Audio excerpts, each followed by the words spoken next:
बिस्मिल्लाहिर्रहमानिर्रहीम। अस्सलाम वालेकुम दोस्तों, कैसे हैं? उम्मीद करता हूँ बिल्कुल ठीक ठाक और खैरियत से होंगे। आज पैरामेडिक्स वर्ल्ड के चैनल से आपसे मुखातिब हैं और आपके लिए कुछ मोटिवेशनल और कुछ रहनुमा असूल जो सारी ज़िंदगी आपके काम आएंगे के ऊपर बातचीत करेंगे। तो सबसे पहले मैं अपने स्टूडेंट दोस्त, बच्चे, बहनें और भाई जो अभी मुख्तलिफ़ डिपार्टमेंट्स में anaesthesia, operation theatre, lab, dental, physio, dialysis वगैरह में अभी आपने एडमिशन लिया है और आप मज़ीद अपनी ज़िंदगी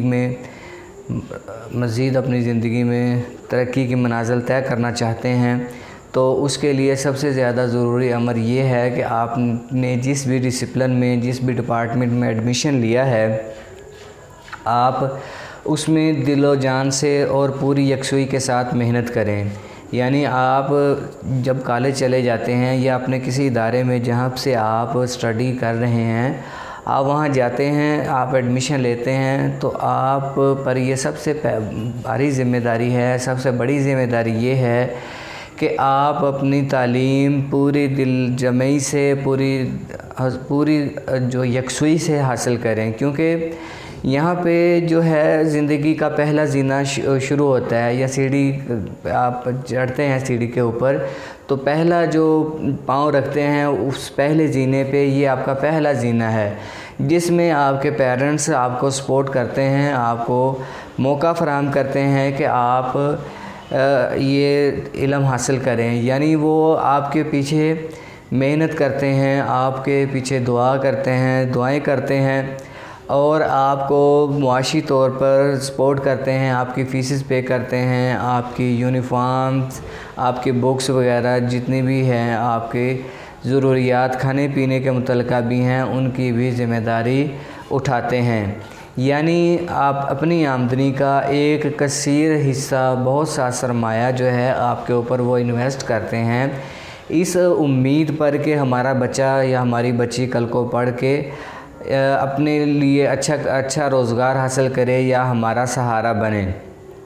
तो बहुत सारे बच्चे, बहुत सारी बच्चियां, बहुत सारे स्टूडेंट्स यहाँ पर मिसगाइड हो जाते हैं और अपनी जो तवज्जुहात हैं, अपनी तरजीहात हैं, वो तालीम से हटा लेते हैं या इतनी दिलचस्पी नहीं लेते कि जिसका उनको हक़ अदा करना चाहिए। यानी वो पढ़ते भी हैं तो बराए नाम जो भी सिलसिला कार है वो ऐसे करते हैं जैसे कि वो किसी के ऊपर एहसान कर रहे हैं, जबकि ऐसा नहीं होना चाहिए। बच्चों और बच्चियों को चाहिए कि उनके ज़िम्मे जो काम लगाया गया है वो है पढ़ने का काम, और उनके ज़िम्मे कोई काम नहीं है, ना उन्होंने कमाना है, ना उन्होंने किसी और एक्टिविटी में हिस्सा लेना है। सिर्फ़ और सिर्फ क्या है कि एक पढ़ाई है जो उन्होंने करनी है। उस पढ़ाई के लिए माँ बाप, जो भी उनके गार्डियन हैं, वो इस एक काम के लिए उनके ऊपर मेहनत लगाते हैं, उनके ऊपर पैसा लगाते हैं, उनके लिए दुआएं करते हैं कि हमारा बच्चा या बच्ची कामयाब हो जाए।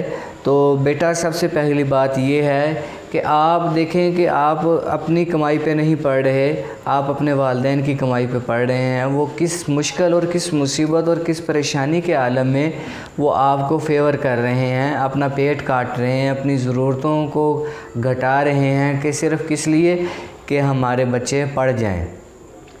तो मैं उम्मीद करता हूं कि इस पहले स्टेप के ऊपर आप अपने आप को अच्छी तरह कंज्यूम करेंगे, अच्छी तरह आप अपने आप को इंगेज करेंगे कि आप इस पहले जीने से ही शुरू करेंगे। यानी फ़र्स्ट डे इन कॉलेज, जब आपका पहला दिन, जो भी आपका इदारा है, इंस्टीट्यूट है, जो भी पहला दिन आप जाएं, उस पहले दिन से लेके आखिरी दिन तक आपके अंदर इल्म कूट कर भर जाना चाहिए।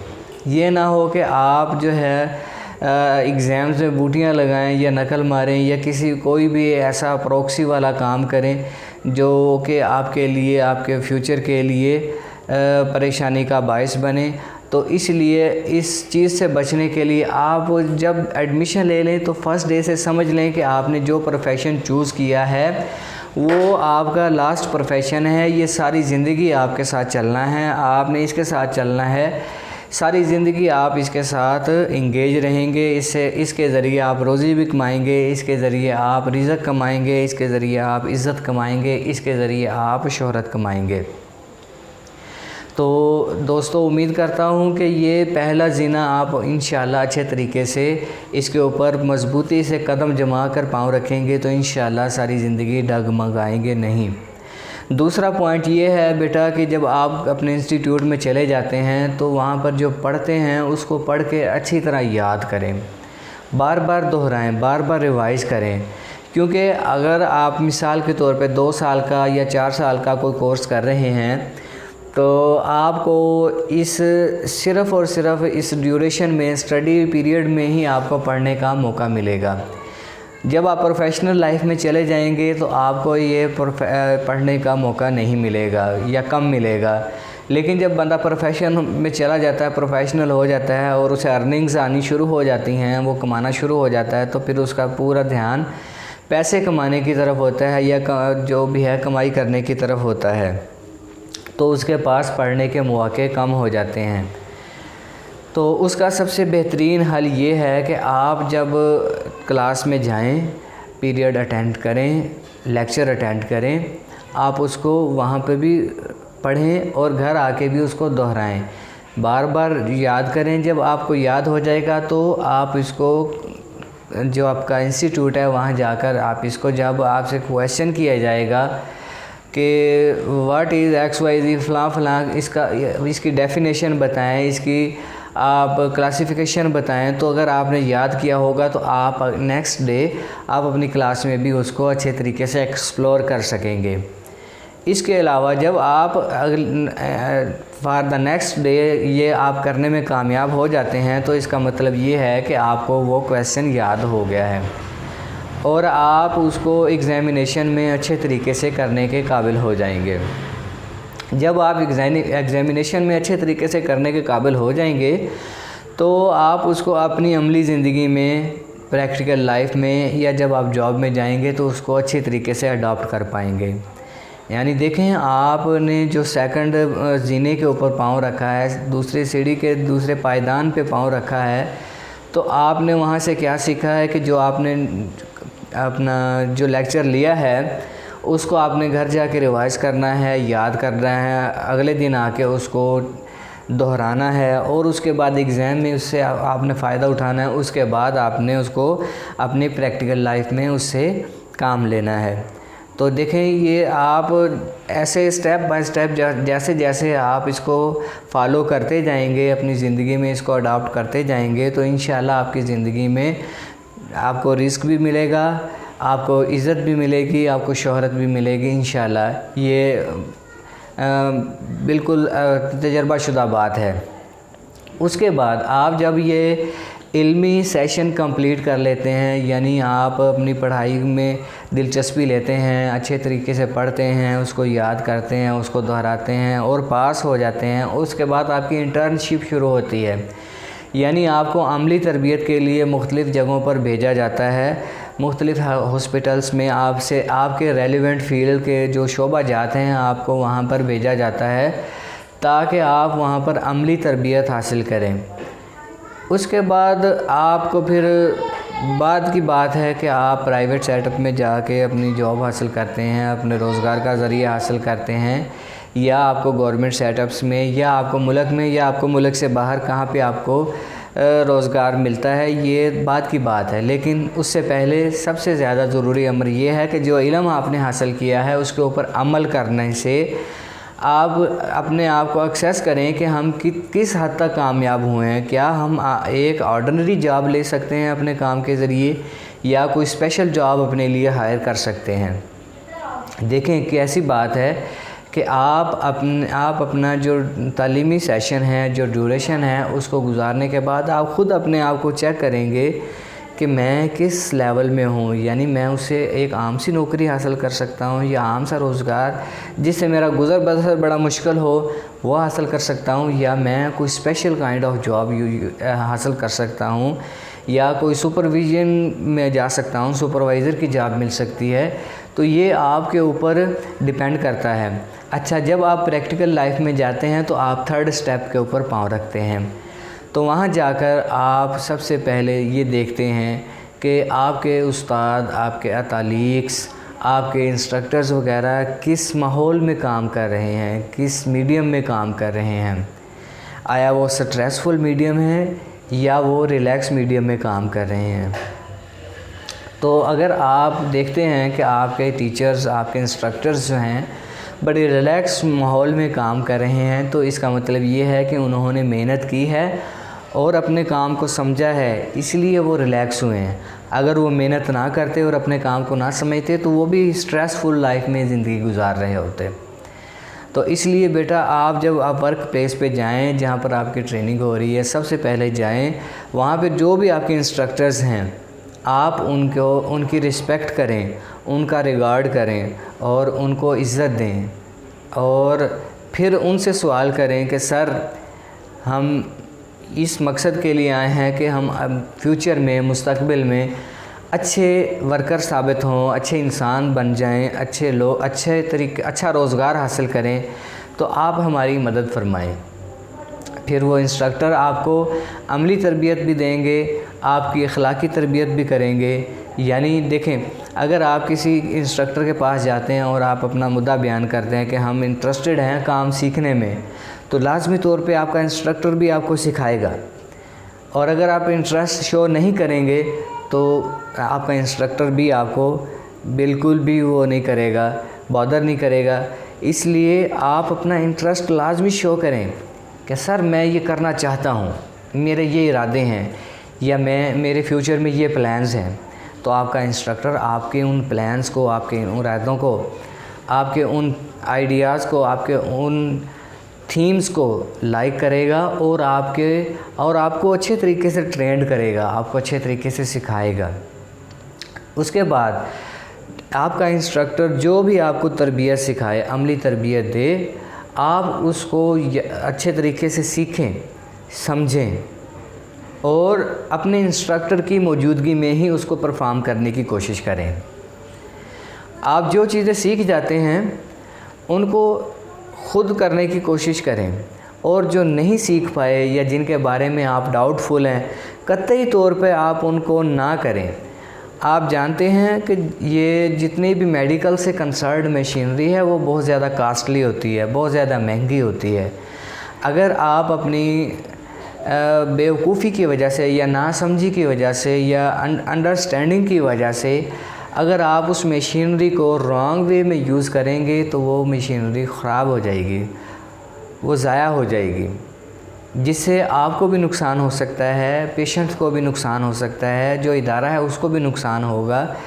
तो ऐसा काम कतई ना करें, प्लीज़ ऐसा काम कतई ना करें जिसके बारे में आपको इल्म नहीं है या जिसके बारे में आपने अमली तरबियत नहीं हासिल की। इसलिए सबसे पहले आप उस काम को सीखें। मिसाल के तौर पे मैं मिसाल देता हूँ, आप ऑपरेशन थिएटर में काम कर रहे हैं तो आपको पता होना चाहिए कि मेरे यूज़ में कौन कौन सी मशीनरी है।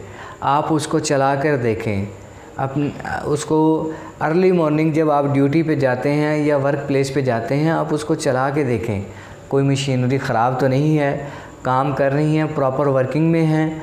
फिर आप उसको जो फंक्शंस हैं उनको डिस्टर्ब ना करें और जो सूटेबल फंक्शन है उसमें चलने दें।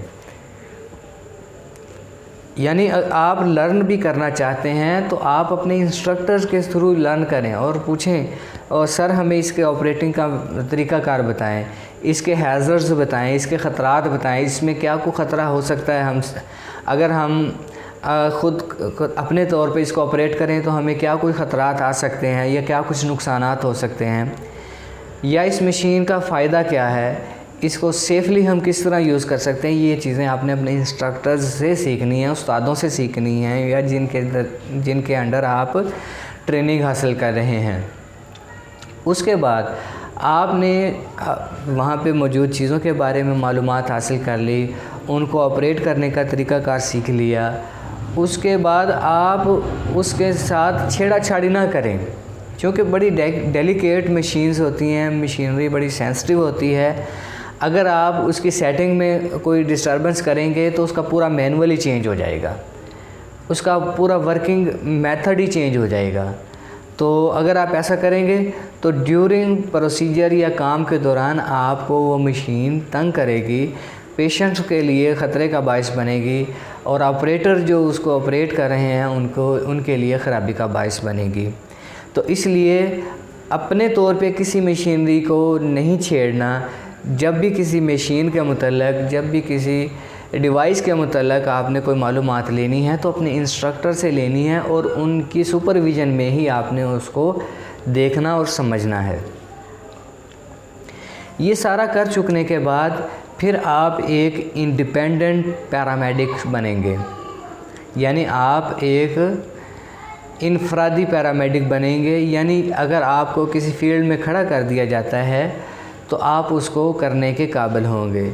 ये सब कुछ कब मुमकिन होगा कि जब आपने अच्छे तरीके से इल्म हासिल किया होगा, अच्छे तरीके से उसको याद किया होगा। क्योंकि आपने एक बार याद करना है जो स्टडी का सेशन है उसमें, फिर सारी ज़िंदगी आपका वही इल्म चलना है, दोबारा आपको मौका नहीं मिलेगा।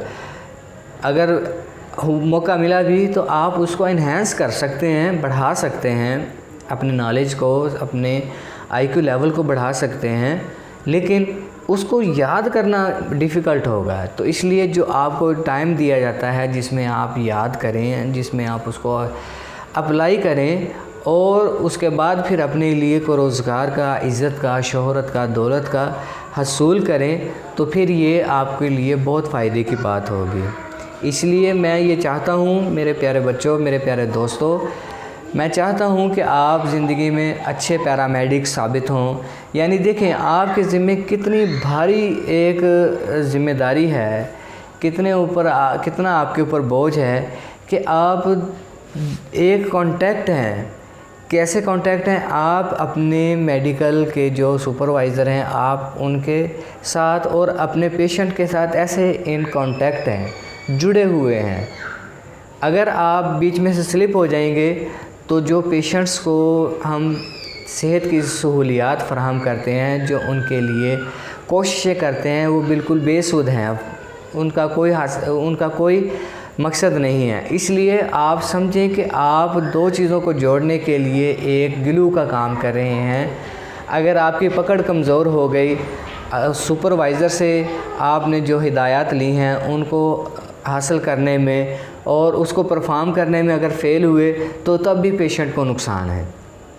मिसाल के तौर पे आपका उस जो सुपरवाइज़र है, जो डॉक्टर है या जो हमारे मेडिकल ऑफिसर्स हैं, आप हमें कमांड देते हैं जी सिरिंज लाएं, हम सिरिंज के बारे में नहीं जानते तो हम कुछ और उठा के ले जाएंगे,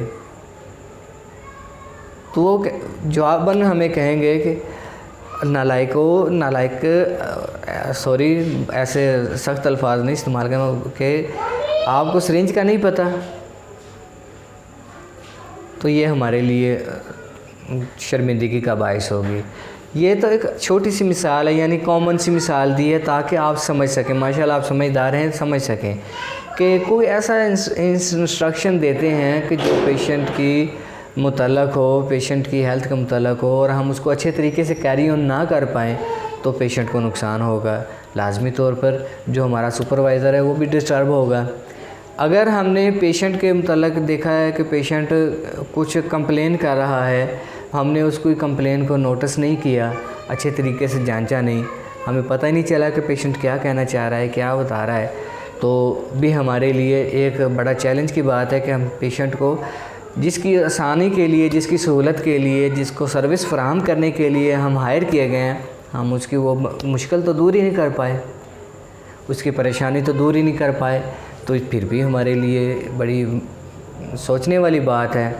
तो इसलिए हम दो मीडियम्स के अंदर एक इंतहाई मजबूती का काम करें। जैसे बैकबोन हमारी बैकबोन है, किसी भी शख्स की बैकबोन है, वो उसको सहारा देती है, उसको सपोर्ट करती है। तो पैरामेडिक्स जो हैं वो तमाम डिसिप्लिन्स, तमाम डिपार्टमेंट्स की बैकबोन है कि वो उसके परफॉर्म करने के लिए, उसके परफॉर्मेंस के लिए, उसको पूरा करने के लिए कोशिश करते हैं और कोशिश करने वालों का साथ देते हैं। इसलिए इनकी अहमियत बहुत ज़्यादा है, यानी पैरामेडिक्स की। तो पैरामेडिक्स को ऐसा होना चाहिए जो अपने फ़न में बेमिसाल हों, जो अपने फ़न में लाजवाब हों, जो अपने फ़न में मास्टर हों, जो अपने फ़न में माहिर हों। फिर आपको इज़्ज़त भी मिलेगी, दौलत भी मिलेगी और शोहरत भी मिलेगी। तो इन सब चीज़ों के हसूल के लिए, इन सब चीज़ों को हासिल करने के लिए मेरे बच्चों, मेरे दोस्तों, मेरे भाइयों, हमें सख्त मेहनत करनी है, सख्त कोशिश करनी है, ताकि हम ज़िंदगी में इज़्ज़त, दौलत और शोहरत हासिल कर सकें। उम्मीद करता हूँ कि ये मोटिवेशनल वीडियो आपको बहुत ज़्यादा पसंद आई होगी।